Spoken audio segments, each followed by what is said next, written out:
Bonjour à tous et bienvenue sur la chaîne Emploi Attitude. Alors dans cette vidéo, on va voir ensemble comment faire un CV sur Canva. Donc restez bien jusqu'à la fin de la vidéo parce que je vais vous donner mes meilleures astuces pour faire un CV.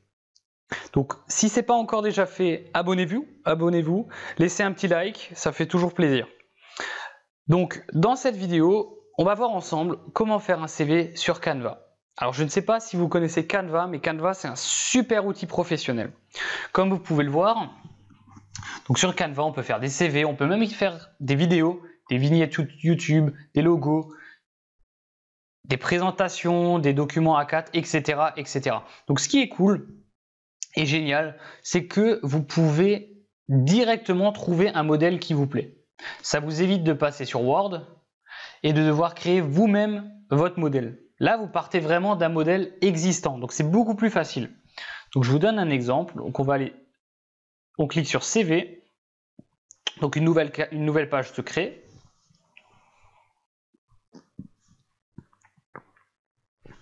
Donc ça, c'est l'interface de Canva.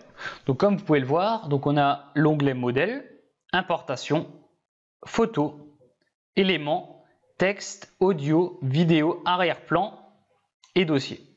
Donc je vais vous expliquer chaque onglet. Donc importation, c'est l'onglet qui vous permet d'importer des photos, des documents et des éléments en fait informatiques pour intégrer dans votre document.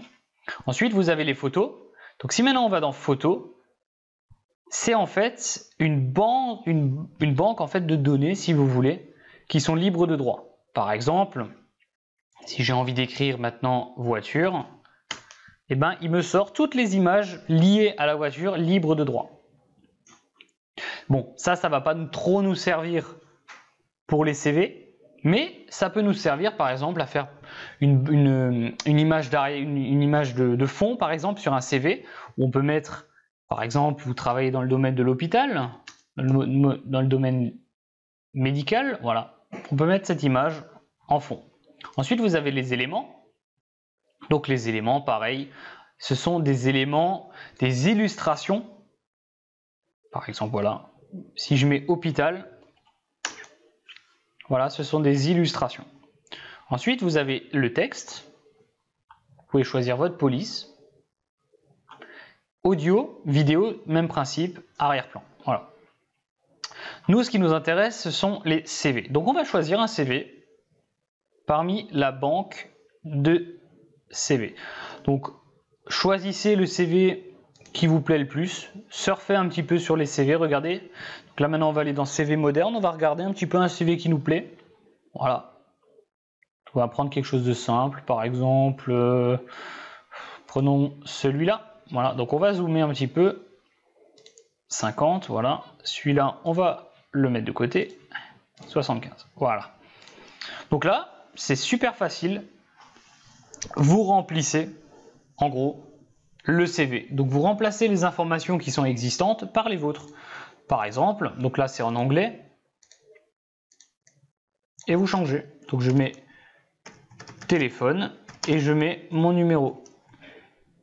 Email, de la même façon.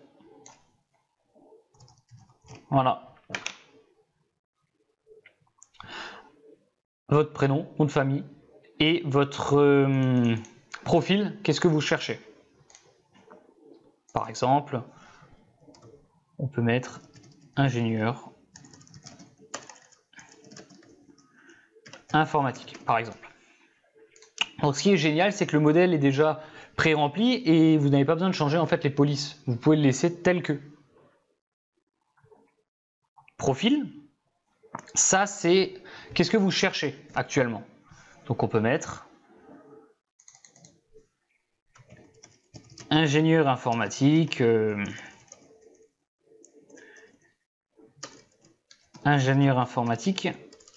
expérimenté, recherche de nouveaux projets,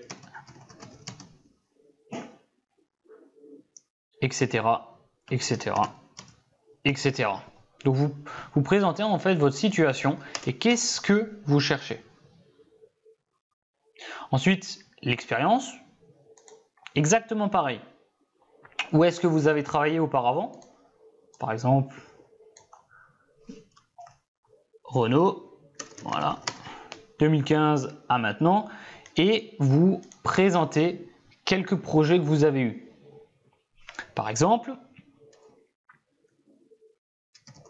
projet de remise en état des serveurs informatiques,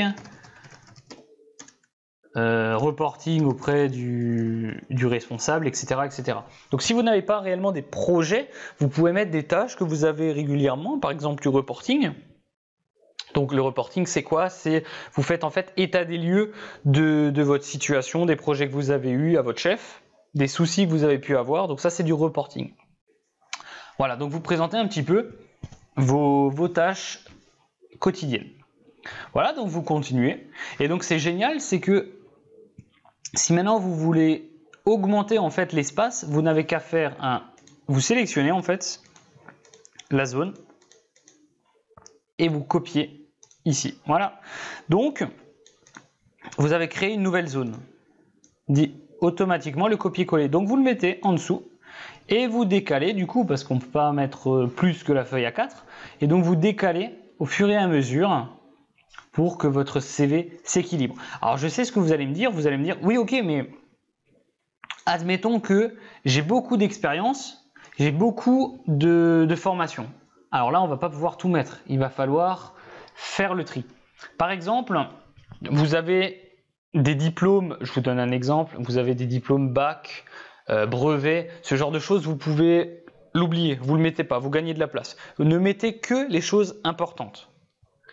Votre dernier diplôme, vos 2 derniers diplômes ou vos 3 derniers diplômes et vous régulez en fonction de vos expériences et de votre formation. Si maintenant vous avez une grosse expérience, faites court sur votre formation. À l'inverse, si vous avez beaucoup de formation, très peu d'expérience, mettez l'accent un peu plus sur votre formation. Voilà. Donc, vous remplissez. Voilà. En l'occurrence, le modèle de CV que nous avons là, c'est quelqu'un qui a quand même un peu plus d'expérience.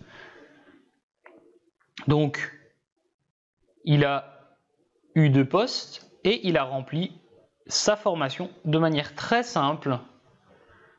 Voilà, il a fait une école en multimédia et une école d'ingénieur informatique. Voilà, quelque chose de très simple. Après, en fonction de votre situation, choisissez un CV qui vous correspond. Ne partez pas sur un CV, un modèle de CV où vous avez tout à refaire. Vous allez perdre beaucoup de temps et à la fin, ça ne vous plaira pas. Partez tout de suite sur un CV qui vous plaît et qui vous correspond. Donc là, je viens de vous donner les différentes caractéristiques qui doivent correspondre. Voilà. Et ensuite, vous continuez. Donc, skills, c'est quoi? C'est les compétences. Donc, vous mettez, par exemple, vous avez des compétences en langue, tout simplement, anglais, allemand, espagnol, ou alors vous avez des compétences au niveau des logiciels. Quelles sont vos compétences? Et vous les remplissez. Voilà, quelque chose de très simple. Vous pouvez mettre une photo si vous le désirez, vous n'êtes pas obligé. Vous avez également...